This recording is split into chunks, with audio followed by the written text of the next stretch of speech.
dedicated to community service and mentoring and heightening community and cultural awareness. Founded at Morgan State College in 1962 by purposeful, disciplined revolutionaries. This non-Greek brotherhood prides itself on being conscious men of service and collective action, working with all individuals and organizations who are interested in empowering others. Today, the Associate Fellowship has over 60,000 members and 150 chapters. For more information about Groove 5 Groove, please go to www.groove5groove.org or send an email to membership@g5g.org. Oh, and by the way, if you know a conscious sister looking for an alternative to the traditional establishment, please refer her to www.swingbyswing.org. Oh, and good evening, everyone, wherever you are around the globe. Let's see, it's 4 o'clock or 4:02 on the West Coast. Welcome, guys. And it's 7:02 on the East, 6:02 p.m. Central Standard Time. Welcome to another episode of Groove Swing Speaks. I have my loyal co-hosts on with all of my co-hosts are loyal. They're great guys, okay, and women, grooves and swings. And we've had several amazing shows. And I'm gonna refer to Tiffany right now. Tiffany, how many shows have we done so far? 97, 98? We up there. We almost there. We're almost to 100. Guys, thank you so much for tuning in. We're waiting for our guest to tune in. She should be with us shortly. But anyway, Tiffany, I'm going to ask a question. What are some of your favorite? Do you have a favorite segment that we've done? I have a few. One that pops up is when we had the guest of PJ and his crew, the young man, right, and his friends, and they came on and they was talking about the show that they have been working on and creating. That was one of my favorite episodes. Let's see, another episode. You gotta forgive me because look, we done did about 90 something episodes. I can't remember all the guest names, but one of the episodes we did, it was with a guy. I think he was from Raleigh. He's a R&B artist, I believe, and he used to play saxophone. And I had asked a question in the as we was having a conversation with him, and it kind of got a little spicy, you know. And we all had a good laugh at that. And man, yeah, it's just some of the conversations I remember. We recently had our Groove 5 brother Warren, and he came up here and he was talking about mental health, and especially like, you know, men dealing with mental health and stuff. But yeah, just a few. We've had some great episodes. And Robert can confirm. Robert, is this episode number 98? How did you know? You are very psychic. I have got to say. And this is obviously the reason why great minds definitely think alike. Because in the sense of, you know, yes, and welcome everyone to the show. This is episode number 98, and just 2 episodes until episode number 100. So you just definitely keep the vibes going, keep everything going. So that's definitely one to say. I would say that yes, this is episode 98 today. Yes. Well, I tell you what, it's not that I'm psychic or anything like that. It's that you do a great job of keeping us up on how many shows we've done. Number 98, and we're vastly approaching number 100. We're waiting for our guests to come on. So in the meantime, I was going to ask you, and at Tiffany, I had one of my favorite shows was PJ too. So Tiffany stole that one. So I have to think back on some others that I really and thoroughly enjoyed. Robert, what's some of your favorite episodes? Some episodes that usually keep me interested or just harking back to a couple of episodes would probably be the episodes that we talk about our history, and Mhm. basically talking about how Black history is infused with the American history as it is today. For without us, pretty much nothing else would be running today. Oh, Mhm. So, absolutely, absolutely. And I like to. I think next year, I think I want to. I would love to uh, bring on more guests that can enlighten us and maybe remind us and maybe have some history that we aren't aware of. I think that is vitally, vitally important. Brother Muhammad was one of my favorites. My brother Michael Muhammad was one of my favorites. That was an excellent, excellent show. And then last week, let's see, we had Dr. Rafiq on with us, our knowledgeable brother. And there have been so many shows. And welcome to the set, Nakaya. Hey, Nakaya. Hey everybody, how's it going? Oh, pretty good. Oh, We're waiting for our guest. Yes, Rock, please give her a call. I sent her a text message. But anyway, yes, we were talking about and going over some of the great shows that we've done over the past. What's some of your favorites? I would have to say probably the last one about the plant-based food and the recipes that we received. I'm definitely trying the walnut burger soon. Say sometime this week. Okay. All right. That's boy, just so many great shows, and I'm just trying to think back myself because let's see, today, let's see. Okay, today we're waiting for Maria Davis to come on, uh, so hopefully she can join us. But there's been so many wonderful shows. We've done shows from A to Z, cover not mhm. only history but education, medicine, including mental health. Uh, there's so many shows that have stood out with us. So really, really thank you for that. And so number 99 will be next week. I'm not sure who the guest will be next week, but Maria Davis, she should be joining us shortly. Uh, Anything else you can think of, Tiffany? Mm, let's see. Is there anything that we have not discussed yet that you guys are looking forward to discussing? Oh, wow! Then that is a great question.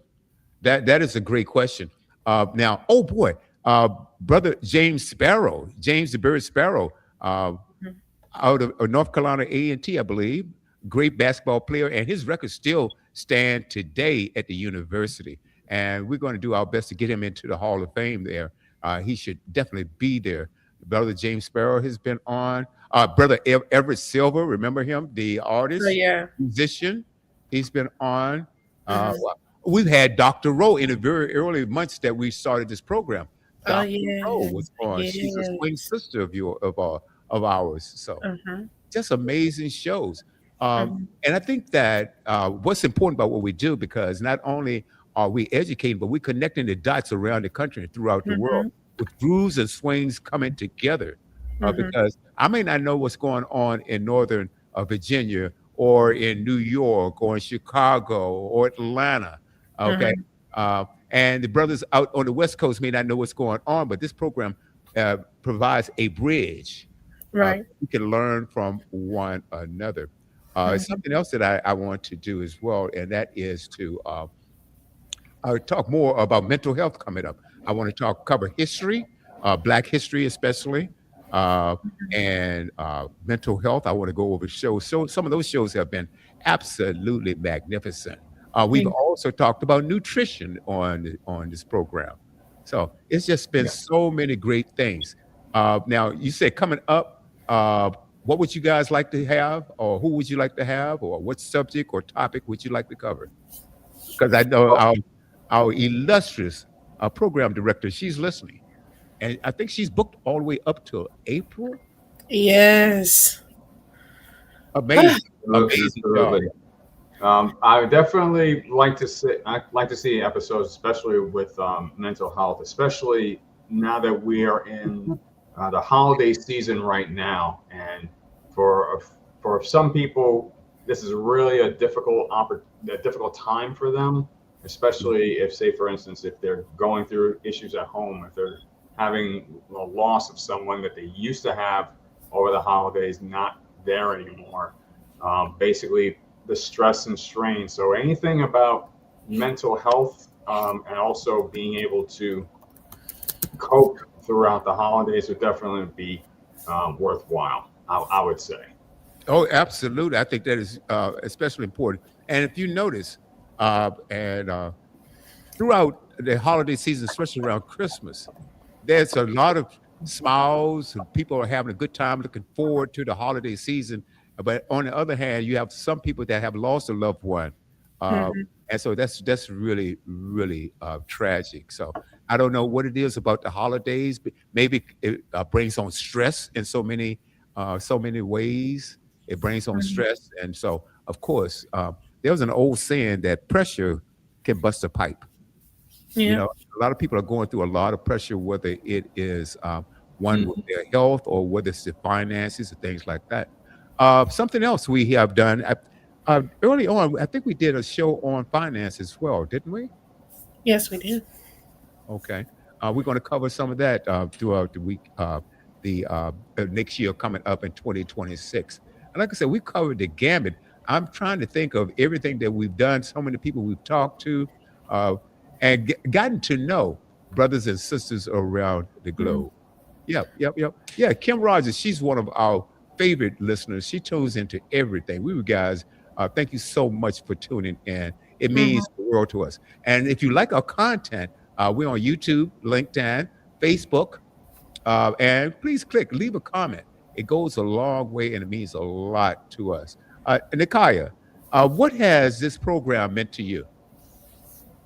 It means a lot. There's a lot of education that's behind it. It's a lot of um, education that's behind it. Really in-depth conversations that we have into every topic that we discuss usually, especially when it comes to health and mental health.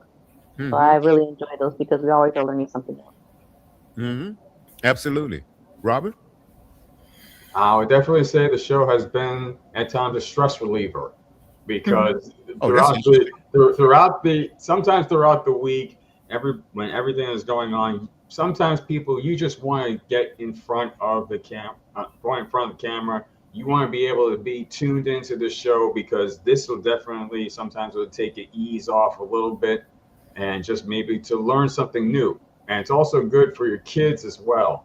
So that's Mhm. something that I like about this show. And if possible, boss, that we probably might be able to do a crossover show. And when I say boss, I'm talking about Sister Rock. I Okay, know yes, that right. she's listening Thank you. to the Thank show. you. And, basically, to have a crossover with maybe something else that WB is doing. So just basically just make something happen, and then we can see the entire family come together. Yeah. So And like I said, I enjoyed Dr. Rafi Rahman coming on last week. And so he was a very interesting brother. I need to call him too, because he sends me text messages and then you get a chance to connect and make Mhm. friends, people that you would never have met before. Mhm. And then I also was it week before last we had Jamie Capel on. Jamie Capel, and she was uh, Nikaya, I think you guys had, and you and Tanisha, I believe, had some really great conversations about that. And Tiffany, I believe you were on that show as well. Uh, and Jamie Cable, she was the green lady, and she was talking about eat more plants and Oh things. yeah, yeah, yeah. Yeah, very Green nice. Image, Okay, let's see. Hold Queen on, Image, I trying believe. to bring Jamie on. Okay, Jamie, some enter the studio. Okay, let's try it.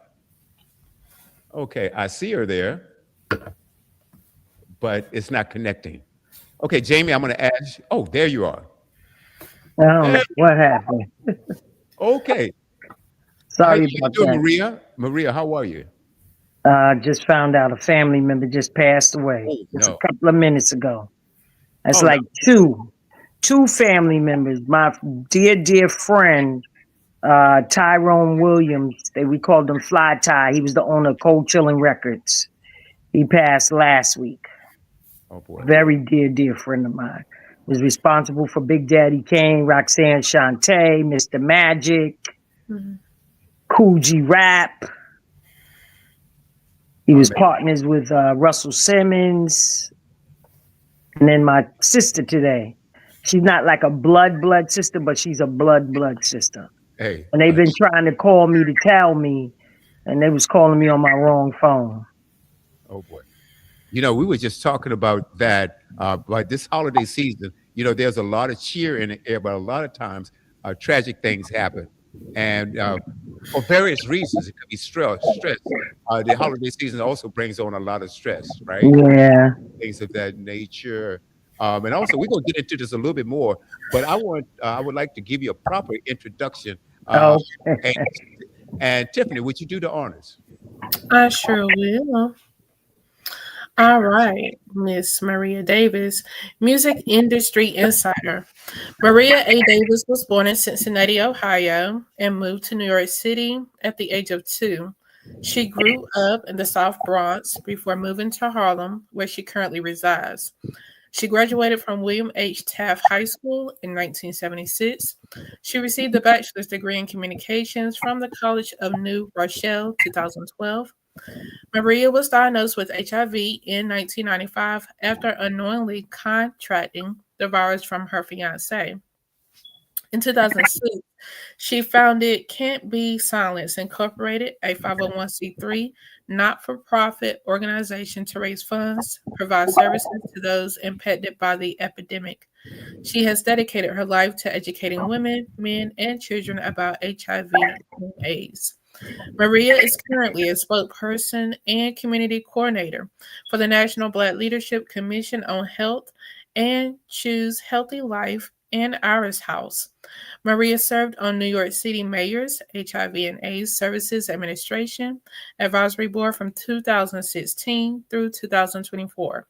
She was a spokesperson for Bristol Myers Squibb and Merck's One Design, a national campaign for HIV/AIDS education. Maria continues to produce Mad Wednesdays, one of the largest running showcases in New York City. She has appeared on numerous radio and television networks to educate our youth and community about HIV and AIDS. Maria regularly volunteers her time speaking to educators, healthcare providers, college students, correctional facilities, and community members. She works closely with First Corinthian Baptist Church, HIV and AIDS Health Ministry, Ryan Healthcare, and Iris House to provide free HIV and AIDS testing, education, and outreach through the New York City area. Maria was awarded by the New York State Senate as a Woman of Distinction in 2021. Maria Davis was recently honored by Delta Sigma Theta Sorority Incorporated New York Alumni's Chapter Choice Awards 2024. The New York State Senate recognized Maria Davis with a New York State legislative resolution for her ceaseless dedication to HIV and AIDS prevention and awareness, as well as the 30th anniversary of Mad Wednesdays. Maria does not consider herself a victim, but an activist who speaks to thousands of people about HIV/AIDS awareness. She puts her convictions and her passion for life into action. Through her work, Maria has bridged the gap between HIV and AIDS and music and aspires to continue to do much more in the upcoming years. You ladies and gentlemen, none other than Miss Maria Davis. That bio's too damn long. I gotta cut that down even more. Don't cut that out is too long. I was falling damn asleep. No. Yeah, you made a touchdown. It was better than the New York Giants, but anyway, continue. Yes. I thoroughly enjoyed that bio. Young lady, you do a lot. There's a lot to unpack there. When we start, we're going to talk about music and we're going to talk about your activism. But anyway, I want Nakaya. Start off with your questions, please. All right. Hi, how are you doing? I'm good. How are you? Where y'all at down south? North Kakalaki? I am. And somebody's in London and somebody's in Dubai. Yeah, I have a quick question before Nakaya asks her. Do you do stand-up also? Yeah, sometimes I'm stand up alone telling comedies in the street about getting tested for HIV and prostate. Wonderful, wonderful. Nikaya. Yes. So I wanted to ask, you said that you don't see yourself as a victim, but an advocate.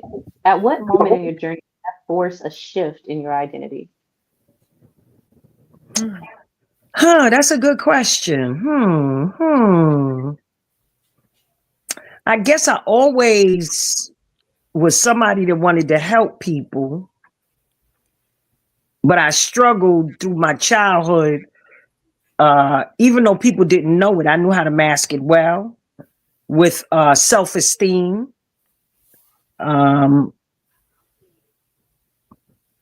But I guess the boiling point was when I became HIV positive and I didn't look the same anymore. I had sores all over me. My head was bigger than my entire body. And that is a real self-esteem that I had to battle. And not only did I have to battle it, but hearing people talk about it, underneath their breath, instead of offering help or maybe saying kind words. The streets was talking about she's skinny, she might be doing crack, she might be doing dope, she's a prostitute. Amazing. So that's when, it was me and God. Either I had to listen to God or I had to listen to the people. Right. And so I chose to listen to God. It was a struggle and a battle in the beginning because I'm Superwoman. And then in the background, you saying, well, am I really Superwoman? Because they talking about me bad. The noise. You got to cut the noise. You got to learn to cut the noise down. Because God can't really talk through noise. That's why he gets us. That's why I tell people the best time of my life was when I was in that hospital for it was only supposed to be 6 days, but it turned out to be 6.5 weeks. God does his best work when he got you all by yourself, because he has your attention. And there ain't no distractions. It's just attention. True. Tiffany? Okay. Let me ask you, what was life like for you before you caught HIV versus what it was like for you afterwards? Well, before I caught HIV, it was a lot of modeling. I had my son at 23, a lot of running around. Decided I wanted to give parties. So wherever I waitressed and bartended, I tried to throw parties there. I really started my party throwing at a club called The Cellar on 95th Street in Columbus Avenue. If you know anything about New York, that's downtown. I started there. I knew a lot of musicians, from Allison Williams to Johnny Kemp, M2May. I knew a lot of musicians. Sorry about that. And so that really intrigued me. But I can't. The saying, if you knew better, you do better. So back then, I ran away from home at 16, never went back home again. Was raised by the I'm not gonna say wolves, because I had some beautiful people, and thank God I had great guidance, even being 16 in the streets by myself, because I had friends that had focused and knew what they wanted to do, and gave me some rules and regulations. I was always around seniors, people's mothers. I love to talk to older people because they had the wisdom and the knowledge to keep you out of trouble. And so, but I can say that although I'm all over the place, but I am living now. So you learn to live. You learn lived experience, as they say. You learn to battle the enemies. A lot of people don't want to talk about HIV and AIDS. That's right. A lot of people didn't want to talk about HIV and AIDS in the music industry. A lot of people, but I made people see me. Well, I didn't. God made them see me. Let me correct that, because I can't make anybody see me. But God made them see me. Got you. And put me in different positions. Had you not caught HIV and AIDS, do you think you would be where you are now? Excellent question. No, Hmm. no. What do you think it would be? I mean, still maybe doing music industry stuff, maybe. Because I love the music industry. Even after I said I was gonna stop, when I became very, very ill, I cut Mad Wednesdays off. I said Mad Wednesdays was over, but it was not over. That's what I thought. But I don't know where I would be. I mean, I love people, so I know I would be still in the health field world. I don't know if I would be. It's funny because I'm living with the virus, but I'm attached to so many different things now. It's just like HIV is small now compared to all of the other stuff that I'm tackling, helping people with mental health, heart disease, which I'm trying not to get neither through bad eating. I'm in a program called Heart Smart. But just I'm here because this is where I'm supposed to be. This was God's mission. Right. Everybody has a purpose in life. Mhm. And when I knew this was the purpose was when I was in the hospital. And I had to replay all the different things back in my head, like Mad Wednesdays, being on the stage, Jay-Z being on his album, having access to Mary J. Blige and Mike Epps and 50 Cent and Exhibit and Razzcat, all these incredible people, Brian, all these incredible people. And then when I was in the hospital, I was like, God, you was just setting me up so that I could be on the stage for HIV. Wow. Yeah. There was, boom, there. I got one more question. Yes. When you found out that you contracted the virus, was you mad at God? No, absolutely not. Absolutely not. That wasn't God's fault. See, I did have a good understanding of God. I know we have our own choices in life. Right. And one thing I do know that God is there to hold your hand when you make the wrong choice. So I was never mad at God, nor was I mad at the gentleman either. Because it wasn't his job to protect me. It was my job to protect me. That part, accountability. Yeah, I can't blame my mishap on somebody else. But see, some people, he was a bad human being. Oh, I don't know. I liked him. So I don't know how much of a bad human being he was. Okay. But I had to learn the difference between me loving somebody more than me loving me. That's the lesson I had to learn from this. Okay. Maria, I admire your strength and your courage and your voice. My question is, when you were first, and I'm just speculating, when you were first diagnosed, I could understand, or I believe it had to be devastating to a certain degree. But how did you gain that strength along the way? How did you gain that strength? Well, I was always a fighter. I was, I grew up with 5 sisters and 1 brother, and I was the oldest. So I always had to be the tough cookie, or pretend to be the tough cookie. But the strength comes from God, and the strength comes from liberation and knowing that the disease is not you, and it does not identify who you are, and that I am a queen, I am fabulous, I am magnificent, I am the beloved of God, and God's spirit rests in me, and in me God finds favor. You have to believe that. Even though I struggle sometimes, I believe it. Okay. And that's where the strength comes from. Is it easy? Do you snap your finger and it happens right away? No, it does not. It's a journey. Life is a journey. It's a process. But it's so funny because my childhood was very, it was fun. I had great sisters. We laughed a lot. But my mother had a lot of trauma in her life. And so sometimes I have to look back and, I ran away from home because, every 2 minutes something was happening in our family. And I felt that wasn't fair to me. But I guess if it wasn't for me watching her, she used to give great parties. have great spreads of food. I'm still like that. I don't want to make sure everybody eats, everybody has food. Very entertaining. And that came from my mother and her strength. She is an incredibly strong woman. She really is. Outstanding. Yeah. And how I can understand now, you based on your bio, you do motivational speaking, right? Especially to people with HIV/AIDS. Is that correct?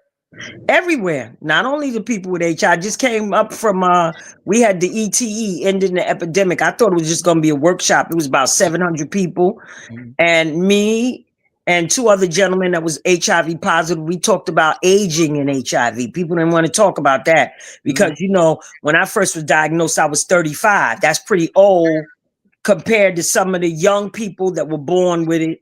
We call them dandelions, and so I had a little more direction, and I had Mad Wednesdays going on. Even though Mad Wednesdays was birthed in 94 and I was diagnosed in 95. How crazy is that? That was God. That God was speeding up the steps for me. Get on that stage, girl. Get that information out to the people. Learn how to handle that mic so I can use you later on. I can feel the energy coming through the set right now, and how you speak. And what's your best, your greatest takeaways when you're up there speaking to people and you speaking the truth out there? But I can feel that energy. What are some of your best moments when you're talking to the crowd about HIV and AIDS? What's that feeling? Just being real. Like, it was so many young girls there that came. So I made this lineup, right? So I talked about me getting the virus, being 95 pounds. And I said, oh, wait a minute, hold up. But I'm cute. And I'm still cute. And I keep my nails done and my hair's done. And I'm just cute. And so at the end of the talk, I was there for 2 days. Every time I saw a young person, it was like, keep it cute, keep it cute, keep it cute. So that's my new hashtag, keep it cute. But being real, that's what you have to be.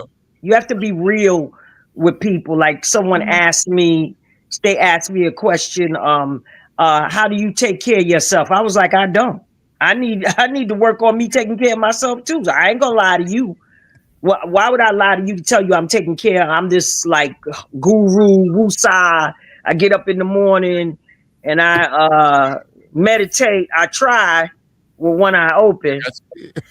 But you know, my mind is always busy. That's hard when you have a busy mind. My mind is busy on the next thing. Like, what's this? What can I do here? What make this happen? Da, da, da. I need to do my book. I need to do this. Mine is busy. Amazing. I'm going to toss it over to Robert. I have a few more questions, but I'm not going to hog this set. Robert? Absolutely. Thank you very much, Miss Maria, for being here on the show tonight. And also, with everything going on, the strength that you have to be able to mention and promote and also show awareness with HIV and AIDS, because it is still prevalent today. But one of the things that a couple of the people in the audience were asking about is, what is it about this Mad Wednesday? Could you describe it in your own words, what Mad Wednesday is for people who probably are not familiar with it? Please and thank you. Mad Wednesday is a movement. It is absolutely a movement. It is a place where a safe space where young people can come, whether you are a very seasoned artist or you're not, you're just trying to find your way. Mad Wednesday is the magical stage that I put together with the live band called Brown, Tony Stevenson. They all been with me since 2000, except for my drummer, Thomas Felder. He came to me maybe about 5 years ago, right before the pandemic. But it's magical. And everybody that comes in, it's like a warm feeling. I would like it to feel like a living room. I enjoy watching people be happy. I enjoy great music, and I want people to enjoy great music and support the artists. That's my biggest takeaway too. You don't come there just to perform for yourself. You come there so that you can support other artists. And artists can support you. So if you came in there and you don't leave out of there with at least 3 other numbers, maybe you might write music. The other person might write lyrics, or somebody might be into animation, or somebody might decide that they don't want to be in the front on the stage, but they want to be behind the scenes. You have an opportunity to talk about all of that. And I allow people to get on the stage. I've had brothers. I had one young man who was homeless with his baby in a shelter, phenomenal artist. And, you know, just meeting people where they are and giving them the support that they need. We do HIV testing there, Hep C testing. I talk about all kind of events. I'm in desperate need of toys now. So if y'all know anybody in New York City area, I have my show tomorrow at the Shrine in Harlem. And then I also have my day comedy party at Comedy in Harlem, the only Black comedy club in Harlem. And desperately need toys. I normally get them from Toys for Tots, but Toys for Tots, since you know who's been in office, people are not giving like they used to. I understand. So they have a serious shortage on toys. Absolutely. Or they can go to my website and make a donation. Let's put it up there. Can't Be Silenced, www.can'tbesilenced.org. That's my website where you can see some of the things I'm doing. I need to upgrade the page. I got to find somebody because my people that's supposed to be putting stuff on there, I have so much stuff to put on that page. Wow. But in need of toys, in need of donations, because I normally, I have the Christmas party that I do, which will be on the 20th with a friend of mine. But on Martin Luther King weekend, I do a day of service, whatever that Saturday is before King's Monday. And I take the shrine. We feed families. We have the live band. It is a wonderful experience for families and their children from 12 to 5 p.m.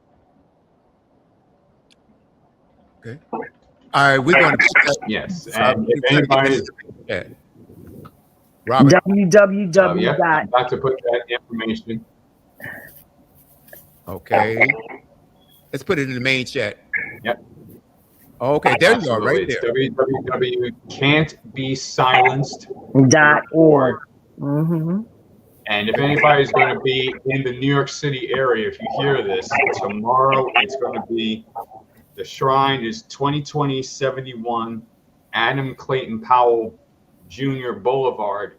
That's the corner of West 134th Street and Mary McLeod Bethune Way. Well, that's Mary McLeod Bethune Way and Adam Clayton Powell Jr. Boulevard in Harlem.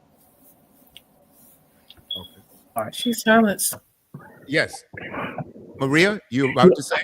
I said Adam Clayton Powell Jr. Boulevard. Absolutely, absolutely. Well, this is absolutely amazing. What I'd like to know, we do a show on Wednesdays called Cultural Excellence. And that's when I bring on up-and-coming artists from all over the country, and give them a platform that they may not have had before, expose them to the audience. And so I would love for you to come on. It's but it's on a Wednesday. What time does your event start? Mine is only every 3rd Wednesday of the month. So I only do it one Wednesday a month. Okay. So we will have you back if that's okay with you, because I really want you, I want our audience on Tuesdays is different from our audience on Wednesdays. You know how that throughout the week, you will have a different set of people that's coming on, right? And what you're doing is absolutely fantastic, and we love to give you more exposure. So I'm going to talk to you about that. I appreciate you. Tell us, in maybe in a little more detail, how do you use your music to push your advocacy? You know, I'm working. My DJ keep talking about, Maria, we need to do a Can't Be Silent. We need to do a Mad Wednesday album, which I'm gonna work on for next year, or maybe do it in the spring. You know, I really encourage artists when they come that you should not still be holding your crotch, talking about BITCHs and throwing guns up in the air, because we know you ain't got enough guns, because you know the orange man, he gonna ship you to somewhere you don't even know. You by the time you turn your head, you don't even know where the hell you at, nor does your family. Right. So, but we do have a lot to talk about. You know, I think about people like Marvin Gaye. Mother, mother, there's far too many of you dying. You know, you're talking about Teddy Pendergrass, Bobby Womack. That's right. You know, they took what was going on at the time and they wrote about it. And that's what I want young people to do. You know, young or old, because we have some, you know, seasoned people that still want to be in the music industry. But to write about things that are going on right now. We have a lot going on right now. Right. I couldn't agree with you more. That is some of my favorite music because those people, whether they thought they were political or not, and maybe not necessarily being political, but they got through their music, they put out the message. So I heard you sing a little bit. So do you sing or do you Absolutely not. My sister Jackie McGee. So my baby sister is the young lady that sings "Make It Last Forever," Jackie McGee. Whoa. That did the album with Keith Sweat. But she has her own albums too. But she did "Make It Last Forever" with Keith Sweat, Jackie McGee. She's the singer. My other sister Brenda can sing. I just organize. Yes. Well, we have to have that because we have our sister Rock that first contacted you, and she is our program director. And this program wouldn't be what it is without her. And we're right now you're on show number 98. 98. So we've been going for over a year and a half now and approaching show 100. I'm gonna toss Congratulations. Yes. And we're definitely going to have you back on Wednesdays and whenever you can come back on this platform. We have several platforms. This station is on 24 hours a day, 7 days a week. And I think I sent you the links on how your friends and family and followers can tune in and listen. Yes. I'm going to toss it back over to Tiffany. Yeah. Okay. Let's see. Okay, you see, I'm looking at your education. It says you received a bachelor's degree in communications. Let me ask you something. Was that always your goal? Because I kind of feel like that was kind of like also like a setup too. You know what I mean? Like as far as like what you're doing now, like did you always want to do that? And did you want to do something else earlier in life? Model, and I got to do that. I wanted to model. I really want to tap in a little bit into acting, but I need to work on my book. But doing more commercials, I need to stop being lazy. I walked by church today and it says, "Stop being lazy. Stop wasting time." That's what I said. Lord, why you talking to me in posted? Absolutely. Stop wasting time. Oh, I knew that was for me. Wow, that's crazy. Let me ask you. Okay, I see that you was awarded by the New York State Senate as a Woman of Distinction in 2021, and you was recently honored by Delta Sigma Theta Sorority Incorporated in 2024. Can you talk about those awards and what they meant to you? Well, the Women of Distinction was given to me by Brian Benjamin, who was the senator at the time. And I couldn't, normally they have a big hoop de ha in Albany, but they couldn't because it was during the pandemic. Okay. So he presented it to me. I was doing shows outside in front of my good friend tomorrow's her birthday. She passed away of breast cancer. Jacqueline Allman. Beautiful, beautiful, beautiful sister, was my hairstylist, makeup artist, shopping partner, travel partner. And so they gave me the award as well as crowning me the godmother of hip hop, as well as giving me, I forgot all about this.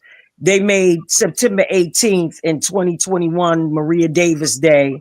So I forgot I got that proclamation that's sitting in I got so many awards. I probably could sell you some. But anyway, that award was special because it was during the pandemic. And then being honored by the Deltas, I do a lot of work with the Deltas. Like I just did their World AIDS Day. And then I did their World AIDS Day last year. And then I got honored with Kiki Shear, sorry. And Bevy Smith, who's an influencer in New York City, she gave me my award, but it was me, it was Brian Benjamin, and I forgot who else it was. But we also received an award from the Delta, North Manhattan Deltas. And then me receiving from the Senate in 2024 the resolution. So Mad Wednesdays is on the books in the history of Albany. Oh, wow. Yeah, so that's what a resolution is. That somebody, a senator, brings it forth. You know, whoever in their community. This was Senator Cordell Clear. She is the senator for the 30th district here in Harlem, and so she brought the resolution to the floor because Mad Wednesday turned 30 also. Oh, wow. Well, congratulations on that. Thank you. So one of my questions that stands out to me right now is, how does it feel knowing that you are leaving behind such an iconic legacy? Well, girl, what is it? Well, like they say, I mean, it's a great thing, you know, but the legacy is not as important as the work that continues to have to move on. So legacy is great, but people continuing to do the work is more important. Because, you know, when you leave here, people like cry for you and they move on with their life. That's how it is. Yeah. So that's why it's important to give people their flowers here while they're on earth. Like I told somebody the other day, they say that the streets are pearly in heaven and the streets are paved with gold. And I said, well, I want to see the gold street here first. Because I don't have nobody that came back and told me they saw a gold road. Nor did I ever see a U-Haul follow a hearse. So the work that we must do, I feel that God wants us to do it here, do it now. The compassion, your empathy for other people, caring about other people. Those are the most important things. God wants to see the same fingerprints he leaves on you, or the footprints that he leaves when he's carrying you, is the same he wants to see for you when you carrying someone else. So that's the most important thing. Awesome. You know, Maria, there are this world is a melting pot of all types of people. There are people that are selfish. You have narcissists out here that only cares about themselves. As long as they're doing okay, they don't care about anybody else. But you are a different type of person. It seems like me, you get your joy out of uplifting and helping other people. Am I correct about that? And how does that feel? Yeah, but I'm still human and I'm a hot mess. God's still working on me. Let me tell you that too. You know, I have my isms about me too. So I don't want to perceive that I'm perfect. But I do get joy in seeing, you know, children happy, people receiving services that they are asking for, people treating people nice that are asking for the services, that the people that they're asking for the services are not treating them like the money's coming out of their pocket. Yeah, but it's like what I'm getting from you, because like I said, some people really don't care about others, but I could see something exuding out of you of compassion, which I think is a wonderful, wonderful thing. I'm gonna ask one more question, then I'm gonna toss it over to Robert. What are some of your best feel-good stories about you speaking to someone, or you uplifted someone, or you did something? What are some of your best one or two of your best feel-good stories? This weekend, when one of the little young girls, she was from England, she came up, Mom. Let me tell you, when you were up on that stage, I saw God come over you. I was like, whoa, thank you. And she said, I just love you. She's in my video on my Instagram. I just love this woman. That is beautiful. That makes you feel good. Right. That's the reason why, you know, they couldn't pay me to go up there. They was like, we don't have no money. And one of my friends was like, and you know, I was torn in between. I'm always speaking for free. Excuse me. I'm always speaking for free. People always, and I said, you know what? This is a great opportunity, and I'm glad I went. Mhm. Yes. Sometimes it's not about the money. Right. It's about the people, the network. And that was my first time going to Ending the Epidemic. And I learned a lot. And I met a lot of people. And I met a lot of top-notch people. People that are in the realm of the health world and the HIV world doing things. Like the man that I sat on the stage with, Harold Phillips. He was in the White House with Biden and Obama. Mhm. He put the whole HIV package together.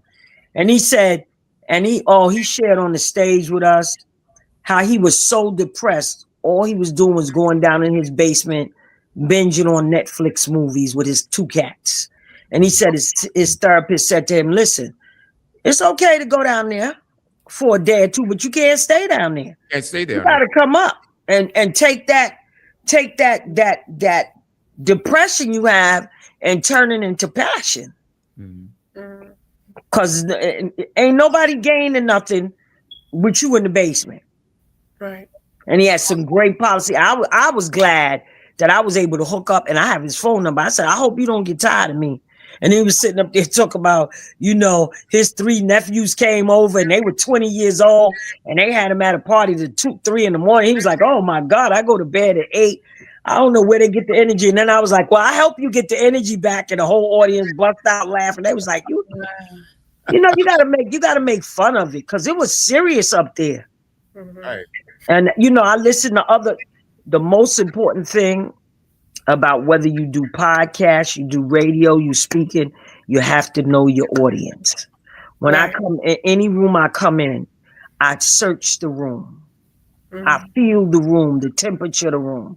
Mhm. And I felt when I got there, so many things were talking about. People died and I didn't even know they renamed what they call it, where they bury people and who don't come for the person, come to claim the bodies. What do they call it? Well, I learned that they call it Heartland. I was like, Heartland? What they name it Heartland? Mhm. And just talking about and I said, I'm gonna get up here and I'm gonna make these mofos laugh. And then when I came off that stage, people was like, oh my God, you brightened my day. You were so funny. I was laughing for the rest of the day. That's what I want people to do. That's exactly right. You It's sound like serious, but we want to have fun too. absolutely, and that's just like an artist, or whether you're a singer or you play an instrument. You feel that room, and you can tell whether you're connecting with that audience. Well, at what point do you know that you connected with that audience? When they laughing and they respond, and call and respond, like the pastor do, call and respond. Right. And let me tell you, it's nothing worse than an artist that comes up to me and said, oh, I want to do 15 minutes. 15 minutes? They don't know your music. What do you mean you want to do 15 minutes? Right. You ain't like Jennings. Wow. You ain't Darius Rucker. You ain't Wow. Snoop Dogg. All right. You ain't Donnell Jones. Come on. You got to test the room out. You give them 2 songs and you keep it stepping. Keep it moving. And if they like it, I will know and I will say, do it again. Do it again. Mhm. Let me say that. Wow. Okay. I'm thoroughly enjoying this conversation, Robert. Yes, spoken like a true boss in a sense. I would like to say now basically that you've lived pretty much in Harlem. I myself am originally from the Bronx, New York, although I'm living in Maryland now. But ever so often I come back up there. What have you found as to be probably the best thing about living in Harlem? I grew up in the South Bronx. I grew up in Mott Haven Projects. Right. That's where I grew up. So I know the Bronx well. Very much so. But when spot to hit in the Bronx? But when I came to Harlem and worked in Record King Audio, I fell in love. And I worked with Black Ivory, Russell Patterson, and Stuart Boscombe was my bosses. And I was the little cute girl on the block, coming in anytime I wanted to come in to work, doing what I wanted to do. Nice. Because I was cute. But once I got a piece of Harlem, I fell in love. Absolutely. You know, Harlem is special. Even though we going through all the trials and tribulations now, gentrification is everywhere. You know, the folks is moving in Harlem, telling us they don't want to hear our music no more, turn the music down. You can't sit on the stoops. What? All these different restrictions. What? Yeah. Like they live there, like they've lived there all their lives. But you have to remember that you know the history of Harlem. You know the Jews lived there, and they left, and that's when black people came and moved there. Mm-hmm. So you got to know the history too. The Jews lived there first. Remember, we was in on 110th Street in Central Park at Seneca Village. They ran that side of there. Yes. So it's important for us to know, you know, our cultural history. People be like, oh, I'm tired. I don't want to see no slave movies. You know something? The Jewish kids don't never tell their parents, I don't want to see another Holocaust movie. No, they don't. But we always sit there about, they're slaves. Be proud of your heritage. They might have been slaves. Everybody wasn't a slave. And the ones that was slaves, they still had their own stores. They still had their own businesses. They still had little pieces of farmland. And we got all the money in the world. And we can't, and we in debt. Our kids is in debt. Going to school. And you had people back there that made what? Maybe if they made $20 a week, that means they was balling. But they sent a bunch of kids to school. That's where the historically black colleges came from. That's exactly right. Exactly. That's right. That's right. And it's important that people know that our families, we know our history based upon what it is that we teach generation to generation and generation, and never is to be lost. If for the people out there, if you ever visit Harlem, visit the Schomburg Center. That's definitely one of the places to take a look at, especially when it comes down to knowing about Black history. And also, if you're ever in the Harlem area, stop by Sylvia's to get some real soul food. Our fellowman, Kenny Woods, runs the restaurant there, so definitely get some food, get yourself some mental food, and also get yourself some real good food when you get to visit Harlem. Okay. Now, it was a plug. I mean, Kenny didn't pay us for the advertisement, but we're gonna show you love anyway, bro. Thank you. Absolutely. Yeah. Awesome. So, oh wow, we've got a few minutes. Oh, well, you know, Schomburg just turned 100. The Schomburg Library, so they're giving out special library cards. I went and got mine. I took my grandbaby to get hers. My aunt came from Virginia. I took her to get hers. Yeah. Well, that's why I am. Tiffany's in North Carolina, Robert's in Maryland, and I'm in Richmond, Virginia. Richmond, Virginia. Tell us, we've got a few minutes left to go. Tell us, what would you like to share with the audience that we didn't cover so far? That's important that we care about each other. You know, 2026, they have not did any subsidies for the affordable care, Obamacare. That's what they want to keep calling it, like it's only insurance for Black people. But the Affordable Care Act, they have not did a subsidies for it. A lot of people's premiums are going to go up. We really need to investigate these health insurance companies and, you know, helping people navigate through if the insurance company is the best fit for them.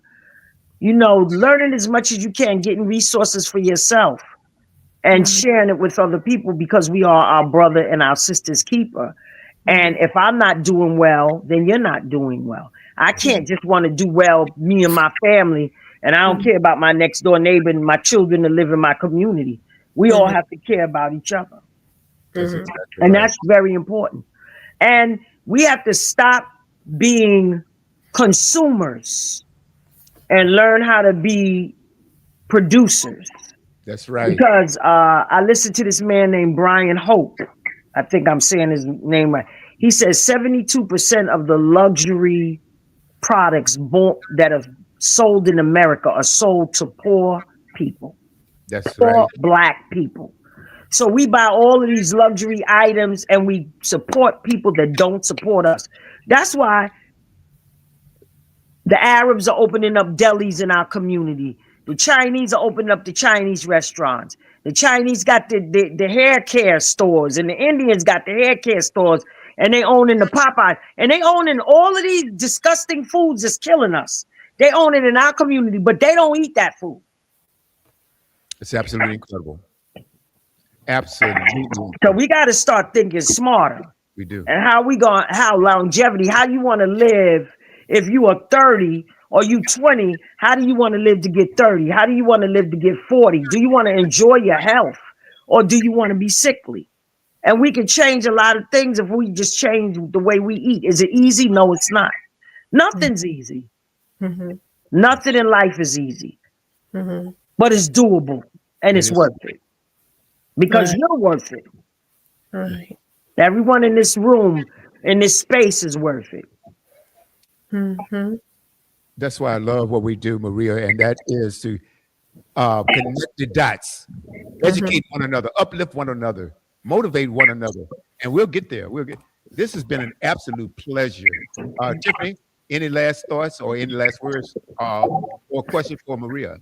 I just want to say thank you. Thank you for taking the time out to still come, even though you had what you had going on. And hopefully this conversation has kind of helped lighten up the mood for you a little bit, kind of, help take your mind off of it. But I just want to say thank you for coming on and enlightening us with the things that you have done and what you're doing. And I just honestly wish you the best coming up, especially next year. Nothing happens unless we actually put the action in. And I definitely believe you have been doing that and will continue to do so. So thank you so much. Absolutely. Robert? You're muted. She's muted. All right. Thank you very much for being here today, Miss Maria. And we definitely want to promote as much as possible. We posted the website as where people can donate, especially for tomorrow. Bring some toys for the kids, especially with things going on right now these days. One of the things that kids definitely need to have is a childhood, especially when it comes down to toys, and also just make sure they're having a wonderful time. And also at the same time, we all need to be aware about what's going on in our community, and especially being aware about HIV/AIDS. It starts in around the 80s and 90s. It's still prevalent today. So don't think that if it hasn't been talked about, that it's still not prevalent. It's still not relevant to our communities that we know about it. So definitely take heed, take the precautions that you need, and listen to Miss Maria, because she definitely has the insight and the strength to be able to explain her story and also to make others aware. Maria, this has been an absolute treat. Thank you so much. I'm having a grandbaby. No, I'm not having a grandbaby. If I was having a grandbaby, I would be rich. But my daughter, so I have a grandbaby due any day now. Boy. So that's a little uplifting with all the friends that are passing away. Life, thank God life still happens. And, I tell you what, I believe that your conversation with us today has uplifted many out here across the country and around the world. We do broadcasts around the world, so I'm sure that you made a difference. You made me smile. You made the panel smile, and we learned a lot. And you will be hearing from me soon. Okay. Thank you. Thank you for having me. My pleasure. Take care. Happy holidays. Merry Christmas. Happy New Year and Kwanzaa. All of the above. Yes. Groove is an international nonprofit organization dedicated to community service and mentoring and heightening community and cultural awareness. Founded at Morgan State College in 1962 by purposeful, disciplined revolutionaries. This non-Greek brotherhood prides itself on being conscious men of service and collective action. working with all individuals and organizations who are interested in empowering others. Today, the Associate Fellowship has over 60,000 members and 150 chapters. For more information about Groove 5 Groove, please go to www.groove5groove.org or send an email to membership@g5g.org. Oh, and by the way, if you know a conscious sister looking for an alternative to the traditional establishment, please refer her to www.swingbyswing.org.